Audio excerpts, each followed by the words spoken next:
Alright, well, let's take a look at some examples of a breakout followed by a continuation pattern. Okay, we are now not going to be trading reversals, we are going to be trading breakout patterns. Alright, well, we are looking now into the Australian dollar against the Canadian dollar weekly time frame. As we can see, price has certainly been uptrending for quite a while, alright, giving us swing highs, swing lows, higher swing highs and also higher swing lows in that trend. Okay, like in any other trend, we can define always an outer trend line, which is what we are going to be doing here. Okay, if we were following this trend in real time, we would obviously also mark swing highs and swing lows. Okay, but and obviously the support points as well. But if we are in a trending scenario, we also need to take a look into the into potential trend lines. Well, eventually, like in any other trend, that trend line, well, gives way, that trend line loses momentum, and we see a breakout there. Okay, let me now zoom in a little bit more just to make sure we have a clearer picture. All right, there we are. That's the breakout that I was just talking about before. And again, like I say, any trend line eventually gives way and eventually gives us a breakout opportunity. Well, maybe I zoomed in a little bit too much there. All right, so we do have that breakout. Please take a look at the breakout bars. Actually, the breakout here happens somewhere in between two different candles, but at any rate, please mind the nature of those candles. Long candles with long bodies. Do you see that? Long candles with long bodies. That means these moves, the breakout moves, are happening in momentum. All right, what do we get right after? 1, 2, 3 bars coming back to retest breakout points. All right, the breakout point is obviously the level of support and resistance in itself, the trend line. Right, up on the breakout we have 1, 2, 3 bars coming to retest right to the pip. All right, right to the pip, that particular level, and from there what do we get? A twin pin bar. Right, a twin hammer formation, and you guys know how to treat that. That usually signifies that a reversal is about to come through. All right, it's about to, we are gonna get an imminent reversal price action in the upcoming bars. So not only we have a breakout in momentum, okay, not only we have those 2 or 3 bars coming to retest breakout points, we also from that get our a typical reversal price pattern, and from there what do we see? 1 and 2 bars to the downside. All right, entry right there, stop loss 50% of this bar, somewhere in there. It came close to touch that level, but it didn't. First target in there as that bar closes, 50% of the trade, and then 50%, the remaining 50% of the trade down there. All right, very typical breakout, pullback, bounce price formation. All right, a breakout, a little bit of a pullback to retest that level, and we get the bounce. 1, 2 bars in our direction, easy pips there. All right, let's take a look at another example. In this case, the sterling pound against the Swiss franc on the weekly time frame. Right, price gives us a final. Actually, let's zoom in a little. Let's zoom out a little bit more. Price gives us this double top there, this double level of resistance. From there, price begins to trend down. Okay, our job as a trader, again as usual, is to mark the major swing highs and swing lows. Again, like I say, we get a major full swing to the downside. Eventually, price gives us a support point and also a resistance point in there, which is actually some sort of a double top in there, right? So we prolong support and we prolong resistance. Price next time that comes to retest that level actually respects that particular level, and well, we can assume that price has entered some sort of a range. You see that how price has been ranging, all right? Oops, sorry about that. Actually, let me mark it within a straight line, with an actual trend line there. All right, so price has been ranging. All right, move, range, and then we are waiting for price to reach again these levels of support and resistance in order to get some type of market reaction, don't we, as usual? Well, next time price comes to retest that level, what do we get there? Actually, let me zoom in, as usual, a little bit more. All right, there we are. Now let me extend that particular line. All right, and now I am also going to mark the top, right? The top of the range there. So this is the range I was mentioning before, coming from above. Price ranges, consolidates for a little while. Next time price comes to retest that former level of support with that double bottom, what do we get? A full breakout, a momentum breakout. Again, very important, long breakout candle with momentum.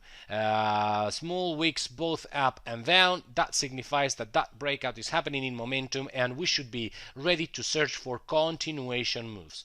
What do we get after the breakout bar? A small bar. You see that small congestion bar? By the way, this is a if you haven't guessed yet, this is the standard breakout congestion continuation pattern. All right, again, breakout in momentum, small bar, congestion bar. All right, we mark our or we set our sell stop at that point, stop loss right above there. We get triggered in the next bar as usual. Also, please notice how the continuation bar, right, this, let me zoom in just a little bit more. I really want you guys to see this, Okay, do you see how this continuation bar is more or less equal in size as or equal in length as the breakout candle? This is usually the norm, all right, on a breakout congestion continuation pattern. The continuation bar is usually more or less equal in size as the breakout candle in itself, all right? So as you can see, more or less the same length in there. Anyway, like I say, we base our entry around the congestion bar. That will be our entry, that will be our stop loss, that will be our first target, and as usual, we get usually momentum enough for 2 bars in a row. Okay, that's the close of the second candle there. Pretty typical breakout congestion continuation bar, pattern.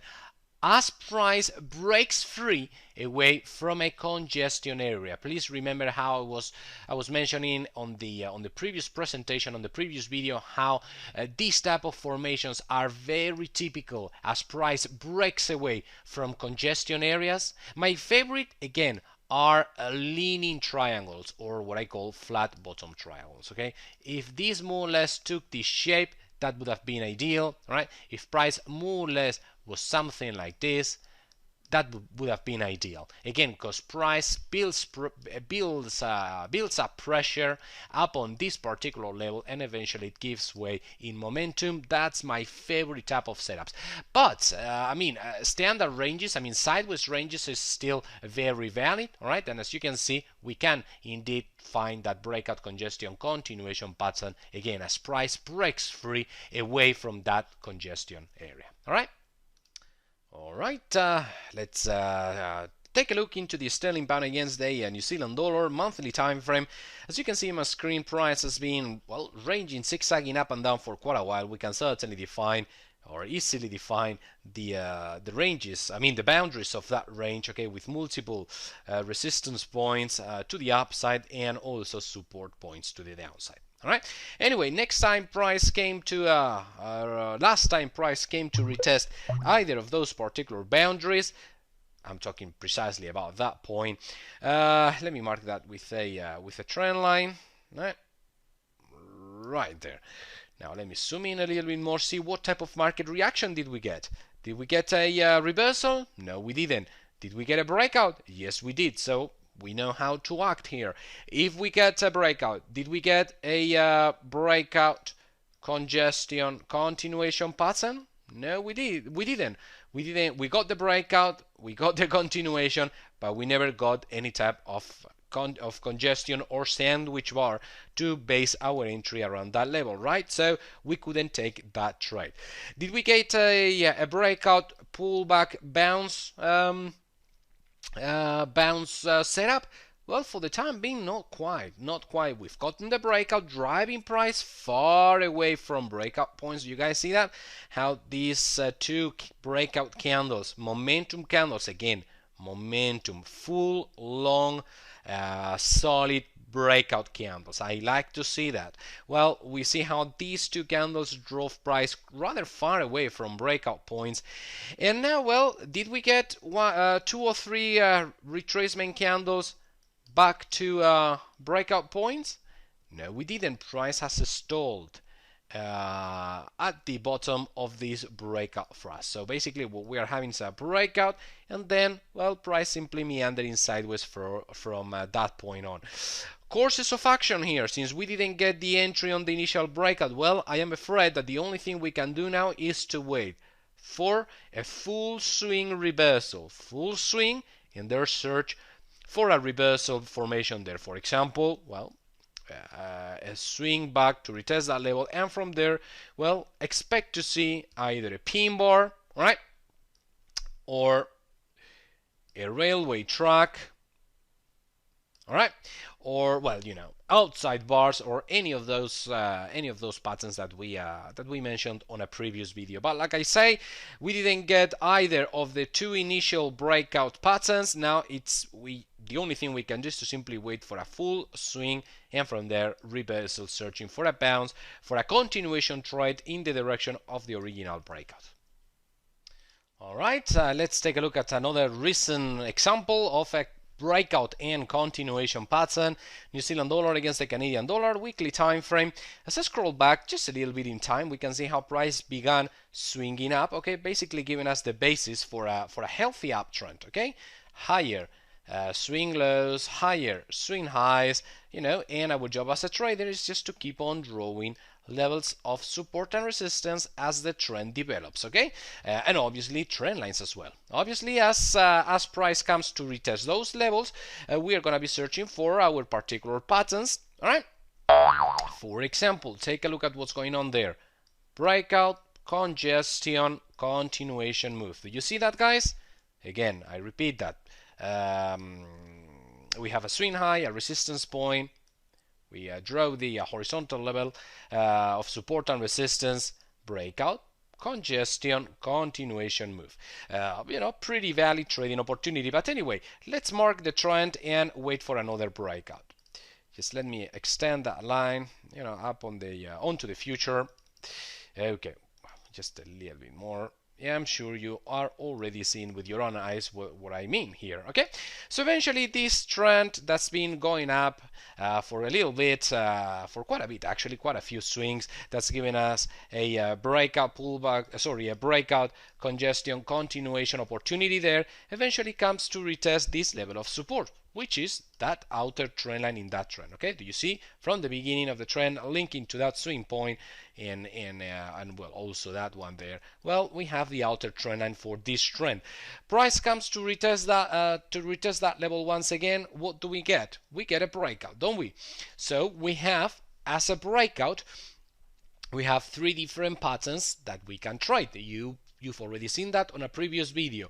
Price drives the breakout drives price away in momentum, and then what we see is 1 and 2 bars coming back to retest breakout points. Breakout points, obviously that trend line, and at that point what we get is our typical you know, faithful hammer formation that, you know, so often gives us valid trading opportunities right off that level of support and resistance. Former support, once broken, it works as resistance, and from there, well, we get one momentum bar, and then the second one is rather small. We wouldn't have gotten, you know, any spectacular, so to speak, profit out of that second move, but nonetheless, we certainly made some good pips on the first one. Okay, again, breakout, 1, 2 retracement bars, so pullback bars, eventually giving us the pin bar, the hammer formation, and from there, well, we profit from the continuation move. Alright, now I would like to show you guys one setup that I actually have on my own personal watch list. Well, you know, a trade that I am looking to trade as soon as the opportunity comes in the New Zealand dollar against the Swiss franc weekly time frame. As you can see, the reason as to why I want to show you this particular setup is because we are seeing what I call a flat top triangle, and as you know, it's my favorite, one of my favorite setups. All right, it's, you know, some of the setups that usually give me the highest win-loss ratio in my trading. Well, as you can see, price simply was gave us a nice swing up, all right, and then it entered a period of congestion, and that congestion area is taking the shape of a flat top triangle. We have a key level that's remaining flat. Basically, price is finding flat resistance at that level, whereas we are also getting a diagonal level of support, basically a trend line, as price is certainly pulling higher swing lows. So as you know, this signifies that, or means that price is simply building pressure up on this particular level, and my course of action obviously is to wait for a breakout in the direction of that flat line, of that flat level. If I got a breakout to the downside, well, things usually get a little bit uglier or not so accurate whenever the breakout takes place in the opposite direction. I always like to see this breakout, okay, again in the direction of that flat line. For the time being, obviously I cannot take any trade because price is